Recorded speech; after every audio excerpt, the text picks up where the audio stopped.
Bienvenue, bonjour, bonsoir, je sais pas si vous êtes en train de manger une dinde de Noël ou alors, je sais pas, moi peut-être une petite bûche, vous êtes en dessert. En tout cas, bienvenue dans ce nouveau top 10 de cette année 2024, vous le savez, à la fin de la saison.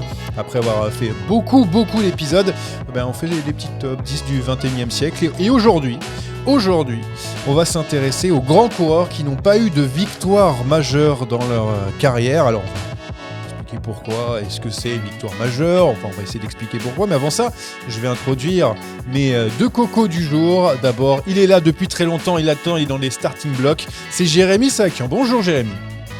Bonjour Johan, bonjour Théo, bonjour à tous. C'est petite précision, je me suis pas mis dans le top 10 dans la mesure où j'ai gagné au Galizé et l'Alpe d'Huez.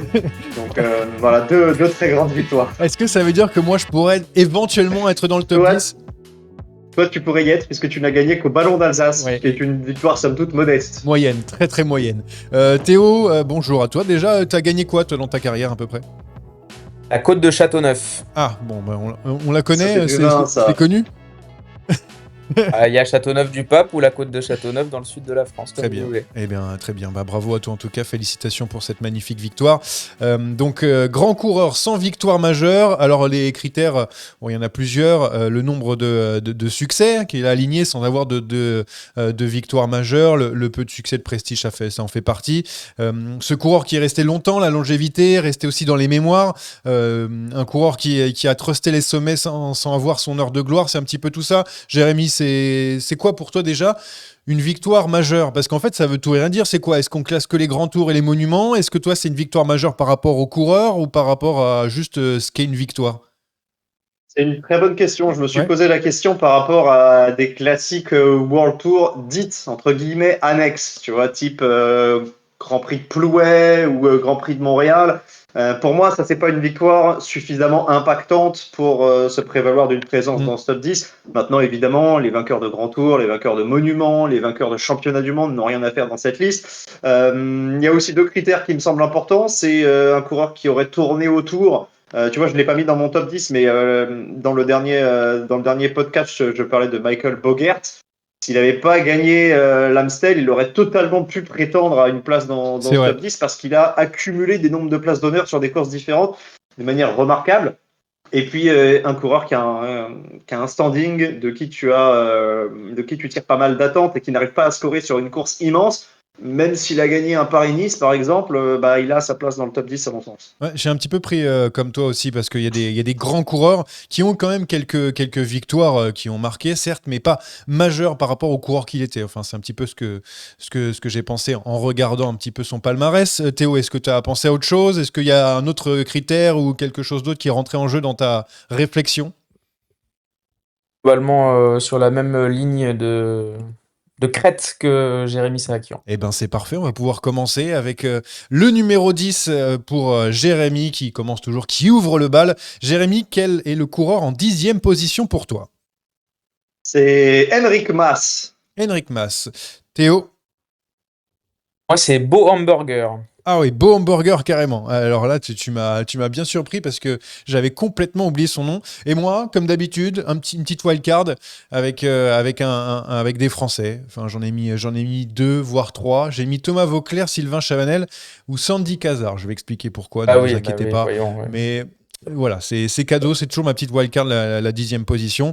Jérémy, ton argument pour Enric Mas que j'ai plus haut, donc on va pouvoir discuter très rapidement de cet Espagnol qui n'a toujours pas de grand succès.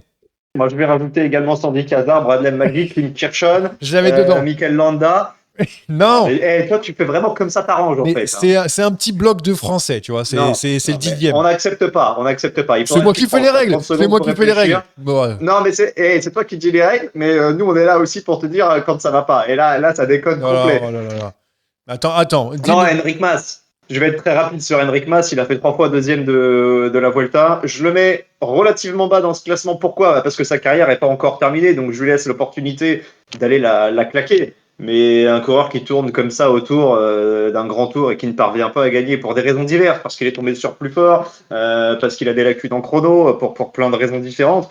Mais pour moi, il a sa place à l'heure actuelle. Peut-être que si on fait un top 10 dans un an, il disparaît complètement. Non, mais ce qui est fou, Enric Mas, c'est que ça fait un petit moment qu'il est là au plus haut niveau. J'en parle parce que j'ai plus haut dans mon classement, comme ça, j'aurais pas besoin d'en reparler. Il a qu'une seule victoire d'étape en grand tour. Faut se rendre compte quand même, Enric Mas, ça va quand même être l'un des meilleurs coureurs par étape de cette décennie, on va dire. En tout cas, on le comptera parmi les, je sais pas, les 20 premiers peut-être, j'ai pas le classement en tête, mais c'est fou quand même comme le type, il a donc, en plus, il a pas... il a rien gagné Paris-Nice, Dauphiné, je sais pas, Tour du Pays Basque, etc. Il n'a jamais gagné de course d'une semaine, Enric Mas. C'est fou. C'est pour ça que je l'ai mis plus haut parce que j'ai trouvé ça excellent. Enfin, il a gagné le Tour de Guangxi. Mais bon, là, dans les courses majeures, on est mal barré. Ce qui est d'autant plus fou, c'est d'être autant en forme sur son tour national et finalement n'y avoir gagné qu'une seule fois. Ouais, donc c'est un peu quand même. On se dit à chaque année, il est quand même très fort sur son tour national. Je sais plus quand elle date sa dernière victoire d'étape, mais c'est quand même un mec qui est 2018. 2018, ça va le Tour d'Espagne. C'est ça. Ouais. C'est quand même fou, quoi. Parce que même l'année où il est très fort en fin de saison, il gagne pas, quoi. C'est ça qui est dingue. Enric Mas, donc je suis d'accord. 10e position pour Jérémy. Je parle de la Vuelta, mais ça vaut aussi pour le Lombardie. Hein. S'il gagne en Lombardie, évidemment, il sort du classement. Hein. Ouais, mais encore une fois, il est tombé sur un coureur qui est pas si mal aussi en fin de saison, enfin, même en début, même au milieu d'ailleurs. Il s'appelle Tadej Pogacar. Très vite, donc du coup, Théo, pour ta 10e position, c'est vraiment Beau Hamburger ou est-ce que tu nous as trollé Non, vraiment. Ah ouais, très bien. C'est parce qu'il a un nom de bouffe, c'est pour ça? Écoute, on est dans la thématique de Noël. Non, mais plus sérieusement, Jérémy parlait en introduction de Michael Bogert, mais en vrai, Beau Hamburger, pour ceux qui se rappellent pas un peu, c'est un des grands coureurs danois dès la fin des années 90, début des années 2000. Et deux derrière Laurent Brochard au championnat du monde en 97. On s'en souvient parce que c'est un Français qui a gagné, donc voilà. Et après, il a collectionné les top 10 sur San Remo, sur l'Amstel, il a signé à Casino, notamment en 98. En étant quasiment dans les 5 meilleurs mondiaux de la saison d'avant. Et finalement, il n'a jamais vraiment gagné. On était dans une période, évidemment, c'est plus que trouble. Mais je trouve que le profil se sied bien à ce top 10 parce qu'il n'a vraiment pas de victoire très, très, très, très symbolique, si ce n'est d'avoir été champion du Danemark et parfois auréolé d'un titre de meilleur cycliste de son pays, mais après, sinon, internationalement, il a toujours été cité comme outsider des classiques vallonnés notamment, mais sans jamais vraiment briller. Donc voilà, je trouve que ça allait bien dans le top 10 là. Très bien. Alors pour moi aussi, je vais faire très vite, même si vous n'allez pas être d'accord avec moi. Si j'ai mis mes petits Français, c'est pour Thomas Vauclair notamment, parce que j'aurais bien aimé qu'il finisse sa carrière avec une victoire, notamment pourquoi pas sur un monument, hein, peu importe lequel, même s'il était plus près, notamment sur un Liège-Bastogne-Liège. Mais voilà, Thomas Vauclair, certes sur le Tour de France, ça a toujours été très bon, mais il manque, voilà, pourquoi pas, pour que ça soit, qu'il rentre dans la hiérarchie des tout meilleurs Français de cette décennie, avec je sais pas moi, un monument. Donc il a la course d'un jour, bien sûr, avec Ploué Québec, mais bon, bref, c'est juste une petite déception de ma part. Mais c'est quand même un grand cours, vous inquiétez pas. Sylvain Chavanel, c'est pour son Tour des Flandres, voilà, je pense qu'il était assez proche de remporter un monument moins un jour, et donc du coup il finira 100, et ça c'est dommage, c'est pour ça que j'ai mis ça. Et puis Sandy Cazard, voilà, c'est pareil, j'ai mis les coureurs un peu dans ce bloc là. On va se rappeler, nous, de grands coureurs finalement qui n'ont pas de course majeure, mais quand je dis majeure, c'est vraiment un monument ou quelque chose de ce genre, une Amstel, pourquoi pas. Voilà, c'était mon argument, mais c'est mon 10e, vous inquiétez pas, vous enflammez pas, il y a d'autres Français, et en plus, c'est juste pour les noter. Oui, bah, je vois dubitatif, mais je m'en fiche, on va pas se... Qu'est-ce qu'il y a ? Tu choisis qui ? Parce qu'on n'accepte pas qu'il y en ait trois, nous. Bah, en vrai, je mettrais presque Sylvain Chavanel, bien sûr. On est d'accord. Sylvain Chavanel, parce que voilà, il a tourné autour, ça fait partie. C'était en tout cas celui qui était le plus proche des trois. Et puis voilà. Donc on se rappellera de lui pour ces quelques étapes de Tour de France, mais à côté, manquait une grande victoire sur une course d'un jour. 9e, Jérémy. Je rigole parce que je viens de recevoir un WhatsApp d'Anthony Nicolas qui nous demande qu'est-ce que vous foutez sur le Discord. Je crois qu'il y a un truc qui se trame sans lui. Non, mais surtout, ne lui dites pas d'intervenir. Surtout, faut pas qu'il vienne. Je ne sais rien, on fait des tests de son. Oui, parce que sinon, ça dure longtemps, les derniers top 10, là, c'est mort. Bon, bref, le 9e, Jérémy. Karsten Krohn. Et donc, pour toi, Théo ? Brian Cocard, tu vois, t'es un Français aussi. Pour moi, c'est Franck Schleck. Voilà, pour en 9e position. Jérémy, alors du coup, tu nous as mis Karsten Krohn, c'est quoi ? C'est vrai que c'est un peu du Michael Bogert style, mais sans la victoire, c'est ça ? Ouais, alors il a gagné une étape quand même sur le Tour de France. Je me suis mis un peu ses résultats sous les yeux parce que je sais pas tout de tête. C'est pas non plus C'est un dommage. coureur immense, un Karsten Kroon. Mais c'est un gars qui a fait plusieurs top 10 de l'Amstel, dont la deuxième place. Et qui a fait 4 d'un Tour des Flandres, qui a fait 3 de la Flèche Wallonne, qui a répété à d'innombrables reprises ses performances. Mais quand tu dresses le palmarès, bon, bah, à part cette étape du Tour de France en 2002, il n'y a pas de victoire d'envergure. Mais tu vois, rien que l'Amstel, là, pour te dire, il fait 4 en 2006, 5e du Tour de Lombardie, je l'avais oublié, en 2008. Il refait 6 de l'Amstel cette même année-là. Il fait 2 en 2009. Il fait 9 en 2010. Bon, il est quand même très régulier sur des courses très importantes. Mais aujourd'hui, tu parles à un gars qui suit le cyclisme depuis 15 ans, tu lui dis Karsten Kroon, il te demande si tu parles pas des pattes savoyardes, tu vois. Donc à un moment donné, il n'a pas suffisamment performé pour marquer les esprits. Ça s'appelle Il Croquis-Pète. restera comme la confusion dans la bouche de Jackie Durand qui parle de Karsten Kroon pour Andreas Kroon. Ah, Et c'est vrai qu'il y avait eu ça. bah tu vois, du coup, c'est pour ça que c'est un grand coureur. Salut Parce amical à que Jackie.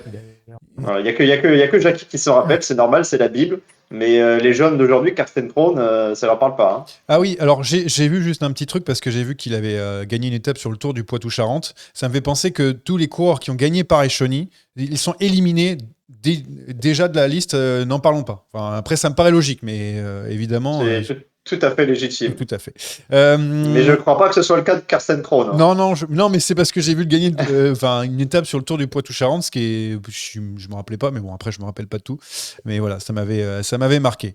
Brian Cocard, comment ça, il a pas de victoire majeure? Attends, on m'a tapé dessus, moi, la dernière fois et tout. Qu'est-ce qu'il a, mon Brian? Il l'entend top 10 Oui, quand parce même. qu'on en a habilement déjà parlé lors du premier podcast. Et c'est quand même symptomatique on cherchait quelqu'un qui manquait d'une victoire d'envergure. Et c'est vrai que Brian, malheureusement, malgré ses plus de 50 victoires, et ben, il lui manque ce fameux. Il a mis tellement de temps à aller chercher cette fameuse World Tour, mais même là, cette victoire en World Tour, elle est quand même un peu Oui, c'est pas aisée, une entre victoire. Ouais. guillemets, parce que c'est sur le Down Under et pas la même valeur qu'une étape du Dauphiné, du Tour ou de Paris-Nice, pour donner un exemple.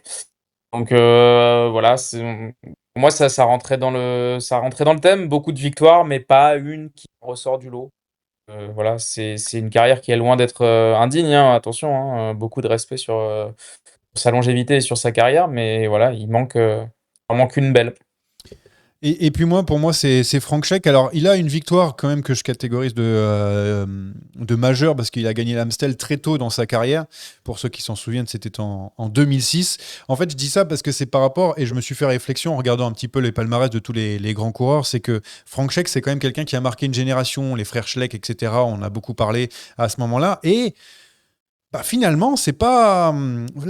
Frank Schleck, il a pas une carrière extraordinaire en termes de victoire. Il a 2 étapes sur le tour, mais il a jamais été proche de remporter un grand tour. Enfin, en tout cas, proche en termes de minutes dans les derniers instants, parce que c'est vrai qu'en termes de scénario, on l'a vu truster avec les meilleurs. Mais bon, voilà, c'est quelqu'un qui a que 19 victoires en carrière, très peu de victoires en World Tour. À l'époque, ça s'appelait pas comme ça, mais voilà. Donc, voilà, j'ai mis Frank Schleck en 9e parce que je trouve que il n'a pas de grande victoire. En fait, sa grande victoire, ça serait un grand tour, tout simplement pour Frank Schleck. Et il n'a pas réussi à aller aussi haut. Donc, Frank Schleck, pour moi, en 9e position. Et ensuite, on va pouvoir passer à la 8e place, donc de Jérémy, déjà pour commencer. Un classic man avec le Belge Leif Host. Le Belge Leif Host, que j'ai plus haut aussi. Théo. Binôme belge de Classic Man également, que j'ai pas réussi à départager, c'est le binôme Nassen-Van Mark. Ah, ok. Donc, tu vois, toi aussi, tu fais des binômes. Et pour Oui, moi, bah écoutez, tiens, c'est Von Mark. Moi, je m'en souvenais plus parce qu'on le dit à tout le monde, mais voilà. on l'a fait un petit peu avant, donc on n'a pas tout en mémoire. Et bien, moi, c'est Von Mark aussi. Donc, du coup, on a la même position. Donc, on va écouter tranquillement Jérémy discuter de son Life Host. Et puis, nous, on va parler ensemble de Von Mark. C'est un peu la même chose, hein, Van Mark et Leif Host. Alors, Leif Host, je le mets relativement bas parce qu'en fait, c'est le coureur d'une seule course. C'est le coureur du Tour des Flandres. Van Mark, moi, je l'ai mis un petit peu plus haut, même beaucoup plus haut. Il est 4e pour spoiler. Lui se distinguait sur toute la saison des pavés, mais Leif Host, même s'il a une 2e place annulée à cause d'un franchissement de train sur Paris-Roubaix, C'est vrai, ça. c'est quand même le gars qui a fait 3 fois 2e du Tour des Flandres, et c'est à peu près tout. Ce que je lui reproche, moi, à Leifos, c'est d'avoir rarement couru pour la gagne, à l'exception de l'année où il arrive avec Balan, et je crois que c'est 2008. Quand il arrive, il sait il va perdre au sprint contre Bonnen et il tente rien. C'est bon pour sa valeur marchande, c'est bon pour son équipe, c'est bon pour les points UCI, mais on sentait pas le roublard, on sentait pas le gars qui avait la gagne en lui, et ça se concrétise au palmarès. Ouais, alors moi j'ai 2007 où il fait attends, je dis 2006 par contre où il est tapé au sprint par Bonnen. 2007, Ouais, c'est par 2007, Balan et c'est par Balan, ouais, à chaque fois. Franchement, à chaque fois c'est ça. il était avec quelqu'un puis je dis bon bah c'est mort. Moi aussi je l'ai un peu plus haut moi les Faust, mais c'est parce que franchement le mec en plus d'avoir tourné autour à de nombreuses reprises, bon, même si c'est un peu resserré, c'est que il a qu'une seule victoire quand même. Enfin, il a qu'une seule victoire dans les pavés, c'est sur Bruges de Panne. Enfin, c'est fou. Après le reste, c'est les champions il est champion du Pays-Bas et c'est tout. C'est ouf. Bref, voilà. Van Mark. Pays-Bas. Pays-Bas, j'ai dit Pays-Bas, c'est carrément Belgique. Ouais. Voilà, c'était dans On ma va se tête. faire des copains Oui, encore. oui, oui. En plus, Belgique ITT, donc du chrono. Donc voilà, non mais j'ai eu. Mea culpa, j'ai mélangé mon cerveau et il est ressorti quelque chose de très sale. Théo, Van Mark. Bah, même ambiance, hein. Marc, certes, a gagné le Nieuwsblad notamment, mais c'est un garçon qu'on citait parmi les outsiders à chaque campagne de classique, et il lui est toujours arrivé un bêtise, très malchanceux, même dans toute sa carrière, que ce soit niveau maladie ou niveau chute, alors que je pense qu'il avait l'espace quand même pour accrocher une plus belle classique que ça. Et puis sa fin de carrière, malheureusement, est un peu dure aussi, parce qu'il n'a pas su se relever justement de ces échecs-là. Pour moi, c'est un coureur symptomatique de ce top 10-là, tout comme Oliver Nassen, qui a déjà parlé dans le premier podcast, dans le premier top 10 de cette période de Noël, où, bah pareil, même ambiance, hein, on cherchait des diams pour l'amener chez AG2R avec cette figure de leader, avec belle éclaircie quand ça match avec Peter Sagan, notamment en 2017. Il fait une grosse saison 2017. Et puis après, bah derrière, il manque ce petit déclic parce que c'est un garçon qui va vite au sprint aussi. Donc il aurait pu aller accrocher une course de ce standing-là. Malheureusement, il ne l'a pas fait pour l'instant. J'ai pas Pour grand chose à... Compléter, Ouais, moi pour j'avais pas grand compléter, chose à rajouter, mais vas-y, toi, comme ça, tu vas pouvoir compléter ce que je voulais dire. Voilà, c'est encore mieux.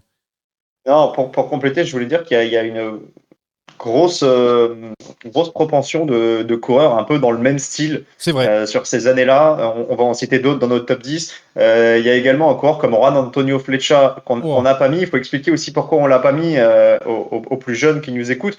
Flecha, c'est exactement le même style. C'est l'archétype du coureur qui a toujours frôlé une victoire sur Roubaix, etc. Sauf que lui, en 2004, a remporté une course qui n'existe plus, mais qui s'appelait le championnat de Zurich, qui n'est pas un monument, mais qui faisait partie de la Coupe du Monde et qui était une très grande course. Elle a disparu au milieu des années 2000, mais c'est la raison pour laquelle vous ne retrouverez pas Flecha dans le top 10. Certainement pas mal de monde y a pensé également, nous aussi. Voilà la justification. Qui a fini chez Vacances Soleil, complètement oublié. Tellement de choses qu'on a oublié, c'est tellement dommage. La 7e place, Jérémy, on enchaîne. Comme ça, on va pouvoir s'approcher des meilleurs. Bah, toujours dans le même esprit, un pavéman, Georgin Capi. J'ai juste en 6e, moi, tu vois, du coup, donc on est assez raccord. Théo? Wilco Kelderman. Ah, mais c'est mon copain, j'en ai parlé il y a pas longtemps. Pour moi, donc on est en 7e position, je suis perdu. Michael Matthews, que j'ai à ce moment-là. Jérémy, vas-y, tu vas pouvoir parler de Georgin Capi. Bon, on lui a enlevé aussi un petit bout de son palmarès parce qu'il a été pris par la patrouille aussi, mais voilà. Georgin Capi, il a été très proche de remporter des monuments. Bah oui, Paris-Roubaix, il est battu par Bonnen sur le Vélodrome, Tour des Flandres, il a un podium. Alors je sais plus ce qu'on lui a enlevé, ce qu'on lui a pas enlevé. Ouais. Il a gagné Plouay aussi et une étape du Tour à Saint-Lary-Soulan, qui d'ailleurs, bon, Je crois que c'est dit en celle-là qu'on lui a passant, enlevé. Je crois que c'est celle-là de mémoire qu'on lui a enlevé voilà, c'était notamment. pas la plus belle sur le papier. Il y avait 5 cols, il arrive, il fait le raton avec Pereiro et il le bat au sprint. Bon, c'est pas la victoire la plus inoubliable qui soit dans l'histoire du Il se cyclisme. transformait en très bon grimpeur en juillet quand même. Voilà, il est très bon grimpeur. Ce qui explique d'ailleurs pourquoi une partie de son palmarès a été effacée des tablettes. Oups. Mais en ce qui concerne les classiques pavés, alors il a Gand-Wevel Games, si je dis pas Tout de à bêtises, fait, mais en c'est à peu 2001. près tout. Mm. Voilà, et c'est un coureur à qui il a toujours manqué un truc. Je pense qu'en 2006, il aurait pu gagner. Il faisait partie du groupe de tête avec 2 coéquipiers, avec Gousseff et Eos, dont on a parlé, qui vont faire 2 et 4 et qui ensuite vont se faire disqualifier. Et là, c'est pas de chance. Vraiment, pour le coup, c'est pas de chance. Sa potence se brise. Et quand vous avez plus de potence et que vous êtes à 45 à l'heure sur les pavés, vous vous faites écraser. Et je pense que cette année-là, il a laissé passer sa chance, sachant que l'année d'avant, il est battu complètement à la loyale au sprint par Bonnen, devant Fletcher justement. Donc dommage pour lui, et en même temps, quand on regarde un petit peu après ce qui s'est passé avec Luis Fostal et les anciens coéquipiers d'Armstrong, on se dit finalement, on a échappé à un non attribué également sur Roubaix. Ouais. Non, mais il y a aussi quelque chose, c'est qu'il a une aura, il fait partie des coureurs qu'on n'oublie pas de cette époque. C'est pour ça aussi que je l'ai mis juste au-dessus en 6e position. Mais ouais, Georgine Capie, en plus, on sait que c'était pas un coureur qui allait gagner beaucoup de choses, évidemment, parce qu'il était surtout équipier. Mais il fait partie des coureurs par son aura, qui était un grand coureur, et finalement, pour pas grand-chose, après on en retirait pas mal, c'est vrai. Théo, donc Wilco Kelderman. Que dire de Wilco Kelderman, si ce n'est une longévité au plus haut niveau et parmi la bouche des commentateurs et des suiveurs sur les grands tours et les courses par étapes, où on le cite parmi potentiellement capable de glisser au moins sur un podium. Et pour l'instant, Wilco Kelderman, c'est 4 petites victoires avec que des chronos ou des prologues à l'époque. Sa dernière victoire remonte à 2015, donc ça fait quasiment 9 ans. Voilà. Mais pour autant, c'est pas un coureur horrible, parce qu'il arrive toujours à se glisser dans les top 10. Mais voilà, il arrive pas à gagner. Voilà, je sais pas comment l'expliquer. Il était chez Sunweb, on l'a très tôt placé parmi les leaders. Chez Visma, je me rappelle d'un Tour de Pologne cette année où Vingegaard, certes, a le maillot jaune, mais essaye de le faire gagner aussi, parce que je pense quand même que ça pèse dans l'encadrement de son équipe. On essaie de le mettre dans des conditions pour aller chercher une gagne. À chaque fois, il y a un os. Et, un host, même, je dirais. Est-ce que c'est Daniel Hoss, il n'était pas là à ce moment-là, mais après, bon, ça c'est autre chose. C'est une mauvaise blague, je le sais, mais on était obligé de la faire. J'enchaîne avec Michael Matthews. C'est un cri du cœur, j'ai envie de dire, pour Michael Matthews. Ce n'est pas parce que je ne l'aime pas, c'est l'inverse, parce que j'adore ce coureur. Et que quand on voit son palmarès, quand même, il manquerait pas un petit quelque chose à Michael Matthews, quand même. Parce que il a gagné, certes, 3 fois le Grand Prix du Québec. On a dit dans les victoires majeures, on peut modérer certaines épreuves World Tour, notamment le Grand Prix cycliste du Québec. Le Grand Prix cycliste de Montréal aussi, d'ailleurs. Mais bref, il manque une victoire majeure. On l'a vu sur San Remo pas loin encore en 2024. Enfin, c'est... Voilà. Il aurait gagné cette année, tu l'aurais enlevé de ton top. Ah bah oui, je l'aurais enlevé tout simplement. Voilà. Après, moi, ce qui me le fait mettre un peu bas, parce que je sais qu'il y en a d'autres qui l'ont mis un peu plus haut, c'est parce qu'il a quand même eu le maillot vert, et c'est une victoire, certes, quand même brillante, sur le Tour de France 2017. Donc, c'est ce qui m'a fait le mettre... Oui. Techniquement, c'est pas une victoire. Oui, mais bon, ça fait partie des victoires, des titres prestigieux. Voilà, des titres prestigieux. Mais c'est juste ça qui m'a fait mettre un peu plus bas. Mais j'avoue, par rapport à la carrière, il a gagné beaucoup aussi. Charteau a un maillot à poids aussi. Oui, non, ben bon, c'est bon. Là, ceux-là, c'est autre chose. Non, mais par rapport, tu compares Charteau à Michael Matthews. Enfin bref, c'était un grand coureur et c'est toujours un grand coureur. Et donc du coup, pour moi, voilà, il manque une superbe victoire pour lui et j'espère qu'il l'aura avant la fin de sa carrière. Ça peut arriver. Et du coup, je pourrais le squeezer totalement. On entre maintenant dans la 6e position, Jérémy. Donc Cécilie Uttrup Ludwig, c'est ce que tu disais ? Absolument. Très bien. Théo ? J'ai Andrew Talansky. Oh la vache, là tu nous ramènes à une belle époque. Et pour moi, j'avais Georgine Capie, donc voilà, on en a parlé juste avant. Donc on va pouvoir écouter Jérémy sur Cécilie Uttrup Ludwig. Ah, c'est vrai que ça me plaît beaucoup de l'avoir là quand même, parce que le palmarès, on l'a décortiqué. Il n'y a pas énormément de choses pour une coureur de son talent. Oui, je vais rapidement donner la main à Théo sur Talansky parce qu'on a déjà beaucoup évoqué le cas Cécilie Uttrup Ludwig lors du dernier. Oui, mais tout le monde l'a pas écouté. Attends, il y en a qui font ça dans le désordre. Il y en a qui sont à Noël, ils enchaînent les deux, ils se mélangent les pinceaux, ils vont celui-là. On sait pas ça, tout ça. Bon, c'est vrai. Pour ceux qui écoutent dans le désordre, à ce moment-là, vous avez un mot d'excuse du CPE. Non, pourquoi ? C'est vrai qu'il y a cette victoire sur le Tour de France à Épernay et à partir du moment où il n'y a que 3 Tours de France depuis 2022, on peut se dire qu'elle fait partie des très rares qui ont gagné sur la plus grande course du monde et donc, de facto, c'est peut-être aussi fort, voire plus fort qu'un monument, etc. Pourquoi pas? Maintenant, Cécile Utrup, voilà, tu en attends autre chose. Elle a fait des podiums aux mondiaux. Certains imaginaient qu'elle puisse peut-être monter sur le podium ou gagner un grand tour. Moi, je pense qu'elle est encore un peu trop limitée pour ça. Mais c'est une coureuse que tu cites forcément parmi les favorites sur les dernières années, sur quasiment toutes les courses d'un jour, et qui finalement n'a gagné qu'une seule étape, pas de classement général. On parlait la semaine dernière du Tour de Scandinavie, qui, c'est vrai, est une belle épreuve, mais voilà, c'est pas ce qui reste en mémoire des fans. Je sais même pas, alors je sais pas si tu l'as en tête, est-ce qu'elle a fait le podium sur un grand tour, sur un Giro, un truc comme ça? Je suis même pas sûr. Hein. Voilà, Je crois pas. Après, il y a eu des Vuelta. La Vuelta Ah oui, n'est c'est véritablement particulier. un grand tour que depuis 2 ans. Tu vois, elle a mis quand même un peu de temps. Avant, le Ceratizit Challenge, c'était 2, 3, 4 étapes jusqu'à il y a peu de temps. Donc, à partir du moment où c'est passé à 8, il me semble pas qu'elle ait fait de podium. Ouais, moi non plus. C'est bon, j'étais pas sûr, mais j'avais pas tout en tête. Je suis d'accord pour Otto Plodvig, du coup j'ai mis ailleurs. Je vous invite à écouter pour ceux qui l'ont pas fait. Je vais vérifier quand même l'info. Hein. Précédent sur les leaders surcotés, voilà. Et en attendant, on va écouter Théo sur Talansky. Talansky il a quand même gagné un beau truc, quand même, un beau trophée. Alors, Dauphiné. Voilà, donc il y a une victoire majeure. Mais justement, ce Dauphiné-là, on s'en souvient peu, mais il avait marché sur Alberto Contador en montagne. C'était en 2014. Certes, ça remonte un petit peu, ça fait quasiment 10 ans. Il avait laissé une impression sur le week-end final, notamment du Dauphiné, qui est toujours très dur. Il avait laissé l'impression que l'héritage américain de Lance Armstrong sur les grands tours allait être Talansky-esque.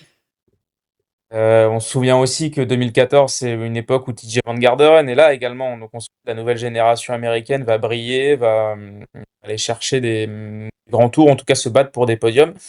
Et finalement, en fait, Andrew Talansky, ça fait pchit, quoi. Et c'est plus pour ça que je le mets, parce qu'il y a certes cette victoire majeure, on n'a eu qu'une. Un peu le... Je dirais pas jusqu'au mot comète, mais ça a été On a dû le mettre dans les comètes. un coup d'épée, et puis c'est tout, quoi. Surtout qu'il pour ça que je l'ai mis. il termine sa carrière 3 ans après avoir gagné le Dauphiné, quand même, hein, ce qui est fou. Bon, bref. Ouais, en sachant que ce Dauphiné 2014, c'est aussi un peu un concours de circonstances, parce que ça se joue sur la dernière étape où, effectivement, Théo l'a rappelé, Contador est en jaune. Et Contador avait repris le maillot jaune à Froome la veille, et Froome l'avait un peu mauvaise, et les deux, à force de se chercher, de se titiller, se sont marqués, ont laissé partir une flopée d'outsiders, et Froome comme Contador se sont retrouvés comme deux cons au milieu de la pampa, 5 coéquipiers, et c'était trop tard pour aller reprendre le groupe de tête, et je crois qu'il doit manquer, je sais pas, 15-20 secondes à Contador, quelque chose comme ça, pour aller gagner. Donc Talansky l'avait un peu joué au nez à la stratégie, et c'est vrai qu'il avait fait la nique aux deux favoris. Ouais, et surtout que Froome, ce jour-là, il a été en perdition totale derrière, à force de trop jouer. Il a lâché. Ouais, et il a lâché dans la tête et dans les jambes. Je sais plus, donc moi c'est une capille, donc on va pouvoir passer. Déjà, hein, on avance gentiment à la 5e place de notre top 10. Jérémy, qui as-tu ? Je pense que c'est quelqu'un que vous avez tous. Romain Bardet. Oui, je l'ai. Je dirai pas où, mais je l'ai. Théo. J'ai aussi. Mais est-ce que c'est ton 5e ? Non. Non, c'est Robert Resing. Ah oui, j'adore. Alors là, j'adore. Là, tu me parles. Là, j'adore aussi. Comme ça, tu vas pouvoir rappeler aux plus jeunes qui était Robert Gesing, parce que depuis quelques années, on voit comme un mec qui roule pendant 10 km et qu'on voit plus. Mais c'était quelqu'un, messieurs, dames. Et moi, j'ai Enric Mas. On en a parlé avant. Donc, il est en 5e position, un peu plus haut que Jérémy. Mais il est bien présent dans mon top 10. Bah, Jérémy, c'est encore toi qui ouvre le bal sur Romain Bardet. Et oui, il lui manque une victoire majeure, Romain Bardet. Mais c'est pourquoi la victoire majeure ? Est-ce que c'est pour un grand tour ou est-ce que c'est sur un monument ? Parce que les deux, là, étaient proches. Ou même les mondiaux. Attention. Bah oui, il a fait 2 du tour. Il a fait 2 d'un monument et il a fait 2 des mondiaux. Donc à partir de ce moment-là, tu pouvais tout espérer dans sa carrière. Je crois que lui, d'ailleurs, j'ai vu passer un article sur lui il n'y a pas longtemps. Je crois que c'était sur l'équipe. Ouais. Disait les mondiaux, vraiment j'ai les boules parce que j'ai pas eu d'autres opportunités depuis 2018 et c'était vraiment un maillot qui me faisait rêver. Je peux le comprendre. Alors, il y a quand même le gros lot de consolation, c'est qu'il a quand même réussi à porter le maillot jaune. Et ça restera quand même un des moments forts. C'est un jour. Mais c'est un jour. Ah. C'est un jour, mais c'est un moment donné où on l'attendait presque plus. Tu vois, si avant le Tour 2024, on s'était dit Romain Bardet va porter le maillot jaune, j'aurais regardé comme ça la liste des étapes, le roadbook, et je t'aurais dit, je veux bien, mais à quel moment ? Parce que Pogacar, il risque de massacrer très vite. Et en fait, il y a eu un spot et il l'a pris. Et pour ça, je suis vraiment content pour Bardet. Il gagne en plus le Vélo d'Or français cette année.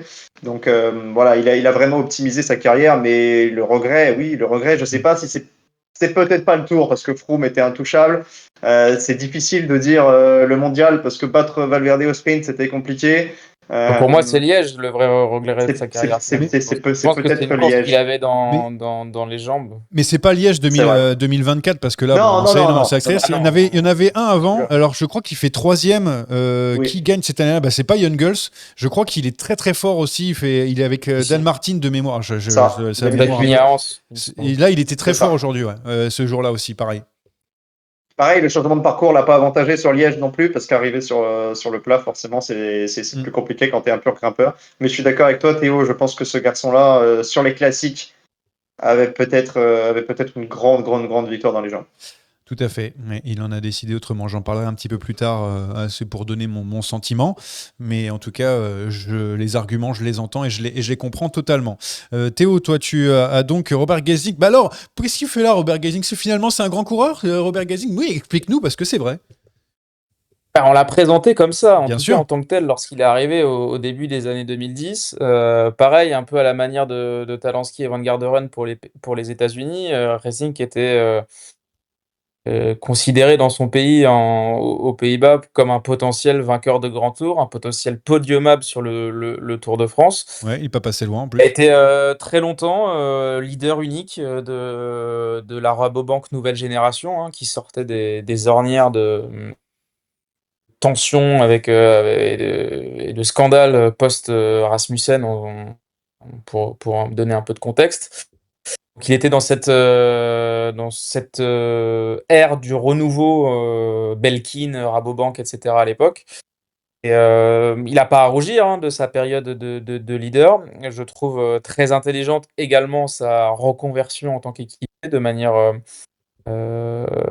purement morale et éthique, dans la mesure où il a su mettre son ego de côté et puis être fonctionner en tant qu'équipier. Mais malheureusement, certes, il y a Montréal, il y a Québec lors de ces belles années, mais très peu finalement de coups d'éclat sur les grands tours en termes de victoires d'étape et de podium, malheureusement, et de victoire, on en est encore plus loin. Alors que quand même, à l'époque, c'était cité comme un des très très grands talents du début des années 2000. 2010, ouais, il fait quatrième sur le Tour de France. Enfin, quatrième ou cinquième, Jérémy, je sais plus combien il a fait exactement. Est-ce que tu peux En nous dire? 2010, Oui, tu peux nous dire? c'est selon. Écoute, Ah non, parce que d'habitude, c'est tranché, non, il est cinquième. Mais en tout cas, là, j'en regarde, il est quatrième, je vois pas le premier. Enfin... si tu veux mon avis, si tu veux mon avis de téléspectateur, une fois que la course elle est arrivée, ça sert à rien de modifier le palmarès. Si tu dois avoir un avis plus lucide et par rapport à ce qui s'est passé, on va lui donner la 4e place. Ouais, bon, bravo. En tout cas, Robert Gazing, ouais, qui a fait quatrième, qui a ensuite fait quelques top 10 sur le Tour d'Espagne et encore une autre sur le Tour de France. Mais c'est vrai qu'il était parmi les favoris du Tour de France lorsqu'on citait les noms dans les années 2000, enfin fin des années... début des années 2010 plutôt. Donc voilà pour Robert Gesink. Et moi du coup je sais même plus ce que j'ai dit. J'ai dit Enric Mas. Donc voilà, donc Enric Mas, on en a parlé avant. Monsieur deuxième, monsieur, je n'arriverai pas à battre la personne qui est tout le temps devant moi entre Roglic, Evenepoel et Pogacar. Quatrième position, ça y est, on y est. Quatrième, on entre bientôt vers le podium, Jérémy. Seb Van Mark. Donc Seb Van Mark, il y a pour toi. Pour toi Théo. Peut-être un peu difficile à avaler, mais Adam Yates. Adam Yates, très bien. Et pour moi, c'est Rigoberto Urán. Donc, on a des coureurs de grand tour et un donc de pavé. Van Mark, on en a parlé. Jérémy, as-tu quelque chose à rajouter ou est-ce qu'on enchaîne sur nos coureurs? Ah, je passe. Ah, je passe. Ouais. Théo, alors, pourquoi Adam Yates si haut dans ta hiérarchie? Explique-nous. Ça reste quand même un coureur emblématique de la fin 2010 et début 2020 en termes de coureur de grand tour. Certes, il y a de très belles victoires World Tour d'une semaine, à Romandie, l'UAE Tour. C'est des belles courses, mais contrairement à son frère, il n'a jamais vraiment réussi à tirer son épingle du jeu sur un grand tour, dire laissé par certains des gros favoris. Je parle Vuelta pour Simon Yates qui avait réussi à la gagner. Il n'y a pas eu cette. Surtout, il a, mémoire, jamais été vraiment en position de le faire. Non. C'est-à-dire que voilà, il a été dans des top 10, il a été maillot blanc du Tour, etc. Mais sans jamais vraiment entrevoir le sel d'une victoire. Simon, son frère, certes à cette Vuelta. Le Giro de Christopher Froome avant l'exploit de Bardonecchia, on se rappelle que Simon Yates marche sur l'eau pendant 2 semaines et demie. Et bon, on va pas au bout parce que peut-être il y a eu trop de gaspillage d'énergie dans les premiers jours. Mais tu te dis, il y avait un potentiel Giro également. Et on peut pas dire ça pour Adam Yates. Je pense que ça peut être un regret pour lui, vu le niveau qu'il affichait d'ailleurs depuis qu'il est chez UAE. À voir cette année. Moi, attention, pour le Giro, je ne l'écarte pas de l'équation, même s'il y aura a priori Vingegaard et d'autres. Et voilà, il manque pour moi une performance d'envergure sur un grand tour. Ouais, je regarde un petit peu son palmarès sur les grands tours. Il a fait 4e du Tour d'Espagne en 2021, mais c'est pareil, c'est très loin de la tête. 3e du Tour de France 2023, on le sait, mais en qualité d'équipier.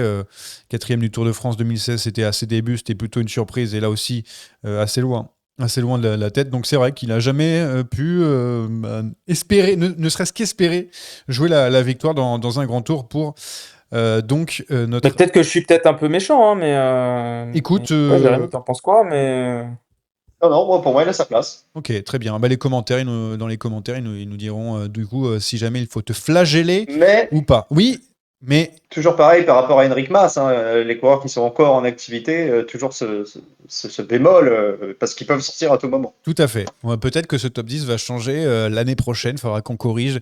Mais si on fait ça tout le temps, on est plutôt mal barré. Tiens, Rigoberto Urán lui aussi, il a tourné autour d'un grand tour. 2e du Giro en 2013, 2e du Giro en 2014, 2e du Tour de France en 2017. Voilà un coureur qui Tu peux aurait pu. rajouter, hein. Oh, Tu bah, peux en non. rajouter. Oui, là, je Tu mets peux que le deuxième. rajouter podium du Lombardie, 2e des Ah Jeux oui. Olympiques, 5e de Liège-Bastogne-Liège. Lui, Ouais. c'est presque le champion des presque grandes victoires. Hein. Non, mais il y a quand même le Grand Prix cycliste de Québec, quand même, mine de rien. Ouais. Et c'est quand même énorme. Non, mais c'est vrai, c'est pour ça que. Alors, je l'ai mis que 4e. Pourquoi je ne sais plus. Voilà, je sais pas pourquoi. C'est vrai que maintenant, en redisant le palmarès, j'ai envie de le mettre plus haut maintenant, Rigoberto Urán, mais c'est peut-être par rapport à l'aura qu'il a eu, je trouve. Parce que Rigoberto Urán, c'était un grand coureur, certes, mais j'ai pas l'impression que par rapport à un Incapi, par exemple, on se rappellera peut-être plus d'un Incapi qu'un Urán dans les années à venir. C'est peut-être que je me trompe, hein, mais en tout cas, je trouve qu'en termes d'aura, il a un peu moins que certains coureurs. C'est pour ça, je il pense. a laissé plus ou moins une cote de sympathie, en tout cas dans le peloton, qui est, je pense, supérieure à celle de George Incapi. Ah, mais ça, c'est clair. Non, mais je parle dans la mémoire de nous, simples observateurs, simples humains. Voilà. Donc, mais Parce que quand même, Urán, c'est quand même le début de la folie colombienne sur l'Europe en termes de Ah oui. supporterisme. Voilà, il y a certes Quintana ensuite qui Et a il s'est été, fait marcher dessus par Quintana, ouais, malheureusement, derrière. voilà, mais Tout le temps c'est quand même deuxième. le top départ. Urán est en son pays quasiment prophète. Hein. Je pense qu'on ne situe pas trop l'aura de ce mec-là en Europe parce que c'est pas comparable, mais Eh ben, j'entends tout à fait. En tout cas, il est 4e aux portes du podium pour Rigoberto Urán. Peut-être que je le changerai dans les jours à à venir. l'image de sa carrière. Ouais, voilà, c'est ça. Il est même pas sur le podium. Ouais, il mérite bien ça, Jérémy. On n'est pas d'accord. Toi, tu l'avais aussi, Jérémy. Tu l'as un peu plus haut. Donc, vas-y, si tu veux Non, compléter, mais on est évidemment. d'accord. Hein. Non, mais C'est c'est pas fou. parce que je l'ai sur mon podium que je suis pas d'accord avec toi, mais c'est vrai que le mec qui fait 2 x 2 du Giro, qui fait 2 du Tour, Non, qui mais fait 2 des Jeux, qui fait 2 podiums sur la Lombardie, bah, c'est presque le bingo. Hein. c'est vrai. Mais c'est pas le meilleur en bingo parce qu'il y en a un qui est pas. Enfin, je sais pas en Il fait. y en a d'autres. Ouais, il y en a un ou deux qui est pas si mal. Mais bon, voilà, Rigoberto Urán, donc, qui fait partie bien sûr de ces grands coureurs qui n'ont pas de victoire majeure. C'est l'heure, messieurs, de passer au podium avec en 3e position pour Jérémy. C'est parti, on y va, mon kiki. Mathis Brechel. Mati Brechel, donc, pour Jérémy. Théo, c'est parti. Bah, moi, sur mon podium, j'ai deux garçons dont on a déjà évoqué. Donc, le troisième, malheureusement, est Romain Bardet. Oui, bah ça, on peut comprendre, t'inquiète pas, il va revenir aussi du côté du mien. Et moi, on en a parlé aussi, c'est Lifehouse, que j'ai mis en troisième position. Voilà, parce que Ça va accélérer les débats. Hein. Ouais, mais c'est juste parce que sa seule victoire, elle est horrible. Le mec, il a laissé une trace quand même, mine de rien, et il a rien gagné quand même, le néant. C'est pour ça que je l'ai mis un peu plus haut, mais chacun ses arguments. Jérémy, donc tu es le seul à pouvoir parler de Matty Bréchel. On t'écoute, voilà, gentiment, prends du popcorn et puis on essaye d'entendre tes arguments. Mathieu Bréchel, vous en rappelez, pareil, les plus jeunes peut-être ne savent pas qui c'est. C'est le gars que tu revoyais chaque année au championnat du monde. Il était dans l'écurie de Bjarne Riis, hein, CSC, comment ça s'appelle Saxo Bank, Saxo, ouais. etc. Voilà. Donc plutôt coéquipier avec les Cancellara, Léo Grani. Par contre, quand il se retrouvait en sélection du Danemark, ça se transformait en Mats Pedersen Prime. Sauf que lui, bah, il a fait, là j'ai sous les yeux, j'ai pas toute tête, il a fait 3 du championnat du monde en 2008, il a fait 2 en 2010, tu le retrouves encore 4e en 2014, à cela tu rajouteras des top 10, plusieurs sur le Tour des Flandres, au moins sur Paris-Roubaix, j'ai oublié un 7e du mondial en 2009, même sur la Vattenfall Sea Classics, qui me tient à cœur, vous le savez, j'adore cette course. Podium aussi en 2009. Bon, bah voilà, maintenant j'ai fait la liste de toutes les presque victoires, et quand il faut parler de celle qu'il a vraiment gagnée, il a une étape sur la Vuelta, il est champion du Danemark et à travers la Flandre. Et toi, Pas vraiment au niveau du standing espéré. c'est un coureur qui t'a marqué de cette génération, Ouais, parce qu'on parle des grands coureurs qui n'ont pas de victoire bah ouais. majeure, mais toi, Et ouais. il m'a marqué parce que le mondial, c'est la plus grande course d'un jour de la saison. Et Mm. tous les ans, sur une période de 4-5 ans, disons entre 2008 et 2011, 2012, bah, tu étais obligé de le noter parmi les favoris. C'était un presque très bon sprinter, un presque très bon puncher. Bon plus partout, mais excellent nulle part. Donc voilà, c'est peut-être aussi ce qui lui a manqué à l'arrivée. Moi, tu vois, Théo et moi, on l'a pas dans le top 10. Alors moi, de mon côté, c'est parce que c'est comme pour Oran, tu vois. Moi, je trouve que Brechel, il avait pas cette aura de grand coureur, mais parce que c'est mon ressenti, parce que voilà, j'étais peut-être moins mondiaux que Tour de France à l'époque que toi, mais il m'a moins marqué en tout cas Et dans la parce que pensée. je pense aussi que ce mec-là a mal choisi. Alors peut-être que c'était un choix pécunier, mais son choix d'équipe a fait que quand tu te retrouves avec Cancellara, avec O'Grady, tu as parlé des Schleck, etc., tu peux pas jouer ta carte partout. Et quelque part, c'est un peu légitime de briller qu'avec ta sélection, quoi. Ouais, non, mais je suis totalement d'accord. Donc voilà, Matty Bréchel qui tournait autour du pot et qui n'a finalement jamais réussi à lever les bras lorsqu'il a gagné. Oui, le Tour du Luxembourg, c'est magnifique, et les étapes sur le Tour du Ouais, ouais, Danemark, ouais. ah, super. Enfin Euh, voilà, tu vois, ça va pas chier loin, alors que ce mec-là aurait pu être champion du monde aussi, un peu comme ouais, Bardet, quoi. c'est vrai. Ça Du va coup, pas chier loin d'ailleurs. bon, écoute, quand tu tournes autour du pot, vaut mieux, au moins t'en as un pour quand t'as Bravo, besoin. bravo, Ouais, voilà. Johan. Théo, est-ce que tu veux rajouter quelque chose ou pas? Moi, j'ai dit pour Host. Est-ce que tu veux rajouter quelque chose pour Romain Non, Bardet? Très bien. Eh bien, on va pouvoir rentrer. C'est bien, ce top 10. Il est super rapide, super efficace. C'est ça qu'on aime. C'est un petit shot de plaisir. Deuxième position, Jérémy. Vas-y, enchaîne. Alors attends, j'étais sur la page de Brechel, donc je Aïe, aïe, reviens. aïe, Ah bah aïe. c'est Ouran, Ah, tu vois, bah, c'est Ouran. C'est Ouran. que c'est super. Deuxième pour toi, Théo. un garçon dont on n'a pas parlé, Ça, c'est cool. Richie Porte. Ah, bah voilà, comme ça, on va pouvoir parler parce que moi, j'ai. Ah non! Moi, j'ai Alexander Kolopnev. On va se régaler aussi avec lui. Donc, as-tu quelque chose à rajouter? Non, Jérémy, j'ai envie d'écouter l'histoire de Richie Porte, moi. Je sais pas si. Est-ce que t'en penses? Non, c'est bon? C'est bon. Ok. De Richie Porte. Ah, Alors, les Richie enfants. Porte. Allez, on t'écoute, monsieur Père Castor. Non, mais Richie Porte, que dire Qu'est-ce si ce n'est d'abord de rendre à César ce qui appartient à Richie. C'est-à-dire que certes, il y a des victoires sur des courses World Tour par étape. Hein. Il y a 2 Paris-Nice, il y a un Tour de Suisse. Voilà, il y a des belle victoire, le lieutenant de Christopher Froome. Et puis lorsqu'il a eu sa chance chez BMC, je me rappelle d'un Tour de France 2017, la descente du Mont du Chat, Hmm. où il abandonne vers Chambéry, où je pense que cette année-là, il était le plus fort, et il aurait été, je pense, en mesure d'aller chatouiller en 2017 Christopher Froome en montagne.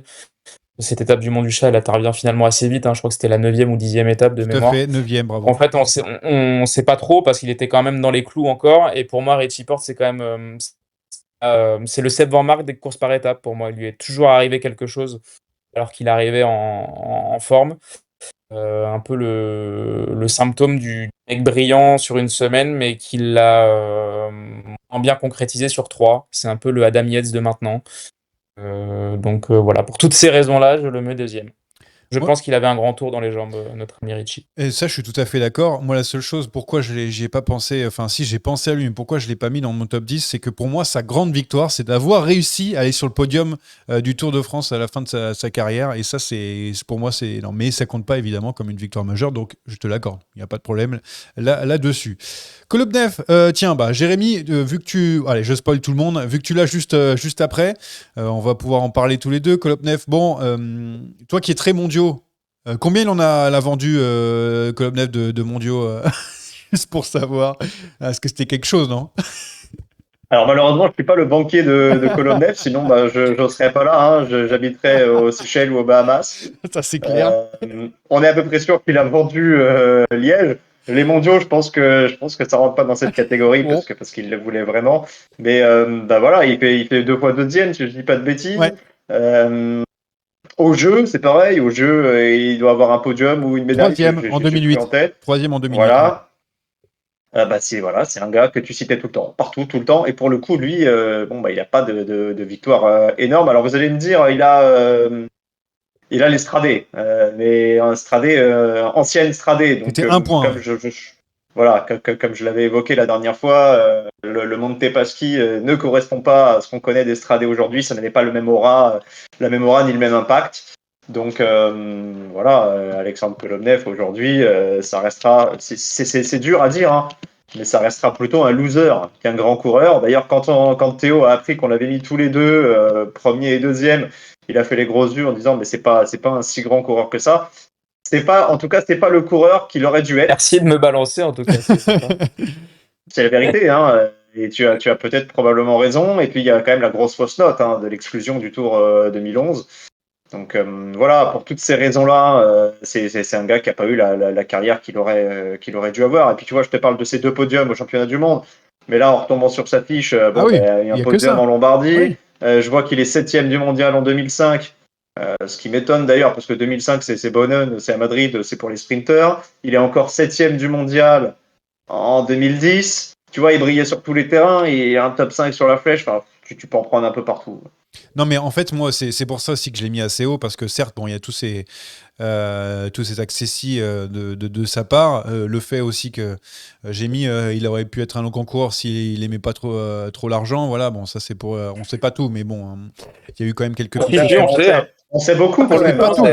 On sait pas tout, mais on sait beaucoup. Oui, donc Kolobnev, il a joué sa carrière comme ça, mais c'est vrai que ça aurait pu être un grand coureur, mais c'est parce que pendant 10 ans, c'était quand même un mec qui était cité dans les favoris, qui doit au moins gagner, je sais pas, au moins un monument, une classique de prestige. Il y a rien de chez rien. Voilà, c'est Strade Bianchi quand ça s'appelait encore Montepaschi Eroica.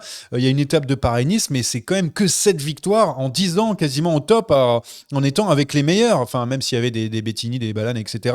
C'était compliqué, mais bon, enfin voilà, c'est Kolobnev pour moi, c'est un échec et voilà.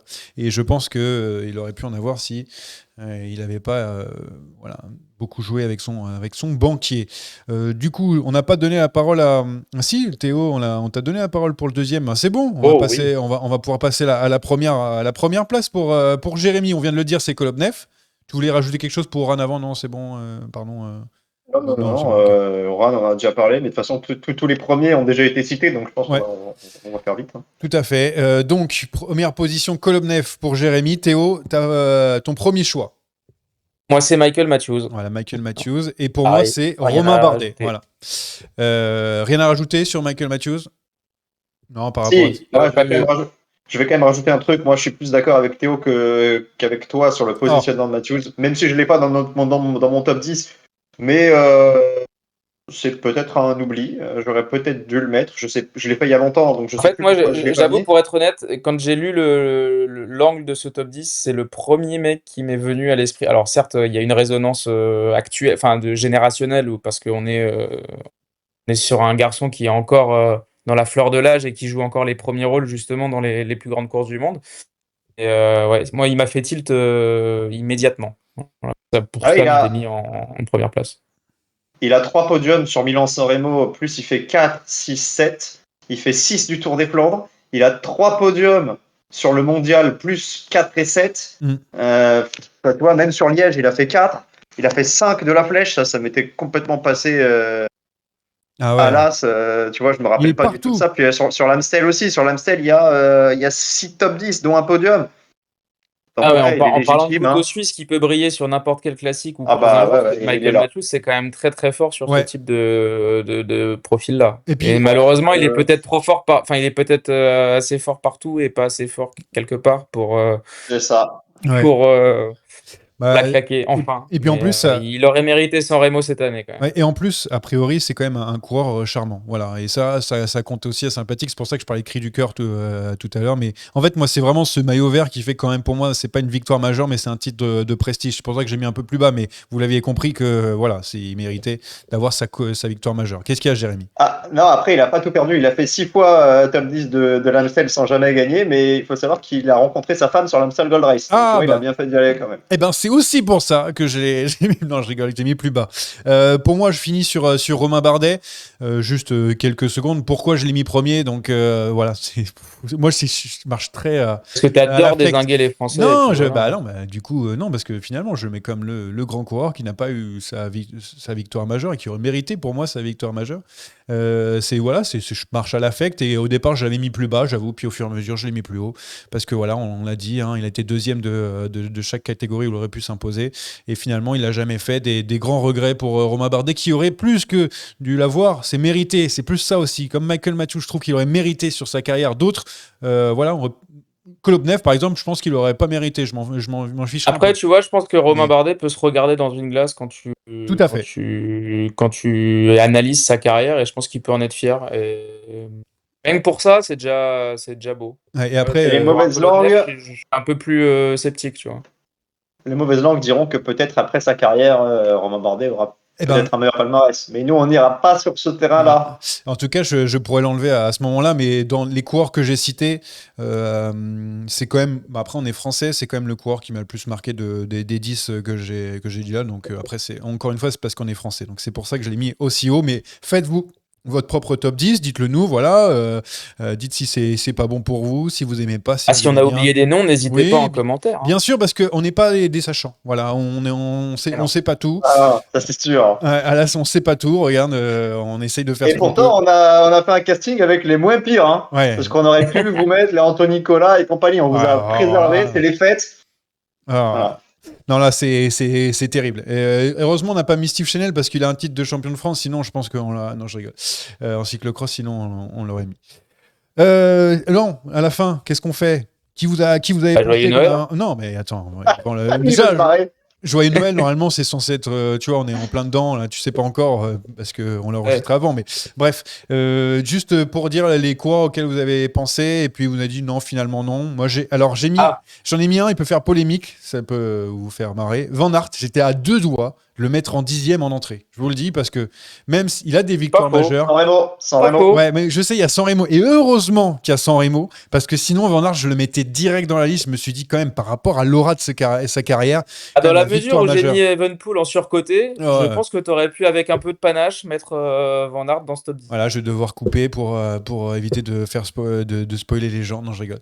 Van Aert, donc j'ai mis. Il y avait Landa aussi que dans les papiers. Zubeldia, je sais pas, j'ai mis des mecs à qui j'ai pensé. Pitcock aussi, évidemment, même si c'est l'Amstel. Voilà. Jérémy, t'as d'autres personnes Ouais, j'en ai une qui sortira peut-être très vite, c'est Juliette Labousse, qui est championne de France, certes, mais elle a fait 2 du Giro, elle a plein de places d'honneur, elle était à 9 petites secondes d'aller chercher une médaille olympique, et pour l'instant, ça sourit pas, mais avec la super team que s'est faite FDJ Suez cette année, on aura peut-être un scénario différent. Théo, est-ce que tu en avais d'autres ou pas auxquels tu avais pensé? Moi, je peux rajouter en attendant la liste, j'avais noté un Kirchen, mais je crois qu'il a quand même finalement. C'est vraiment que j'ai noté. Maggie aussi, Bradley Maggie, parce qu'il a jamais été champion du monde, notamment de chrono. Voilà, un petit peu. J'ai fait un petit peu le tour, je crois. Et Clauden aussi, mais bon, il a quand même quelques gros résultats, mais c'est par rapport au Grand Tour. Voilà. Théo, non? Rien qui te vient à l'esprit? Non. Bon. On a peut-être fait le tour. En tout cas, dites-nous en commentaire si jamais on en a oublié. Évidemment, dites-nous si vous en voulez d'autres dans les années futures. Mais déjà, il faut savoir ce qu'on fait à la rentrée et c'est déjà pas mal. Bonne année? Non, les gars? Bonne année. À l'année prochaine. À l'année prochaine. Ouais, bonne année, bonne santé. Allez, prochaine. Les résolutions pour Jérémy, c'est s'acheter un micro, ça c'est sûr. Et un vrai C'est fait. non mais Regarde. c'est quand même nul. Théo aussi, on va faire ça, on va s'acheter un sous le. T'en as pas eu un sous le sapin, non Théo, toujours pas, non, rien. Bah, il est bien mon son là. Par rapport au mien, non. Non. Mais bon, qu'est-ce qu'il y a, Jérémy? Non, mais en tout cas, C'est bon, on va pas prolonger. Oui, parce qu'il y a plus de batterie. Les gens n'ont pas que ça à faire, Oui. c'est les fêtes, faut mettre la table, faut faire la Oui, bûche. pardon. Oui, tu vois, t'as raison. voilà. Bah bonne année, bon appétit alors. Salut tout le monde, à l'année Allez, prochaine. ciao. Ciao, ciao.